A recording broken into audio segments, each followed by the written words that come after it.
harus pemerintah. Karena kalau swasta itu nanti akan timbul protes. Kok cuma dia? Kenapa saya nggak boleh? Kenapa yang lain tidak boleh? Dan seterusnya dan seterusnya. Dan itu akan menimbulkan konflik di masyarakat. Itu yang pertama. Yang kedua, aturan dari instansi pemerintah itu tidak mengikat secara hukum. Begitu, tidak mengikat secara hukum.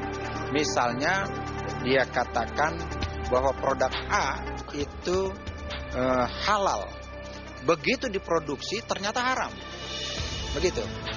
Nah, ini apakah bisa instansi swasta menindak? Begitu. Demikian juga produk-produk impor yang dinyatakan halal ternyata haram. Bisakah instansi swasta melakukan sanksi? Misalnya melarang produk itu masuk ke Indonesia atau memberikan sanksi-sanksi hukum karena memberikan informasi yang tidak jelas. Nah, oleh karenanya layak menurut pemerintah yang memberikan keterangan itu, keterangan adalah pemerintah dengan segala macam legalitas dan sanksi-sanksinya. Karena pemerintah memang punya otoritas untuk memberikan sanksi berdasarkan undang-undang. Kira-kira seperti itu.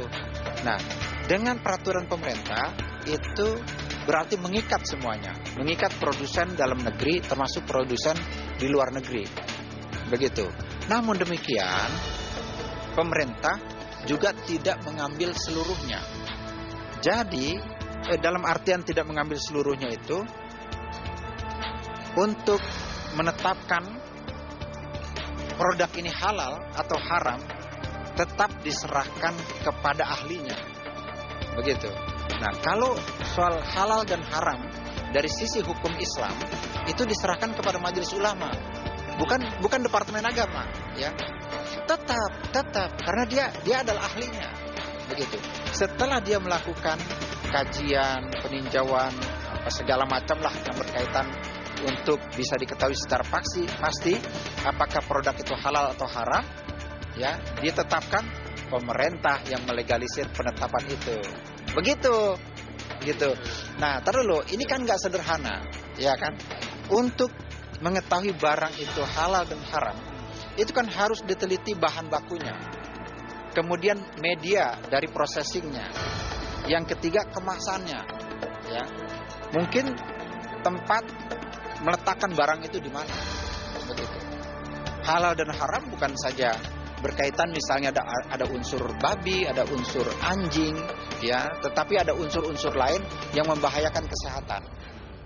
Begitu. Selain itu, Surya Dharma juga berargumen, jika pemerintah bisa meminta masyarakat untuk tidak mengkonsumsi suatu produk jika tidak memenuhi ketentuan halal. Upaya Kementerian Agama untuk mengambil alih kewenangan untuk menjadi institusi yang paling berhak dalam memberikan stempel halal sejatinya telah dimulai sejak tahun 2006. Ketika itu, Kementerian Agama mengajukan rancangan undang-undang jaminan produk halal. Namun, besarnya tarik-menarik kepentingan dalam poin-poin rancangan undang-undang itu menjadikan pembahasannya pun berlangsung alot. Apalagi di saat pembahasan di Senayan sudah mencapai 90%. Jabatan anggota DPR periode 2004-2009